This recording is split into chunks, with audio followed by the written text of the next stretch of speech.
Mahiwagang gulay, masustansyang tunay. Para man o matanda, ito'y kailangan palaging ihain. Biyaya ng Diyos sa atin, kaya naman buong mundo'y maggulay na.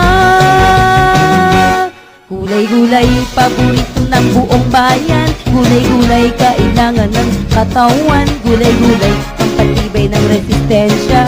Karamdamay, paalang na. Gulay-gulay, paborito ng buong bayan. Gulay-gulay, kailangan ng katawan. Gulay-gulay, pampahaba nito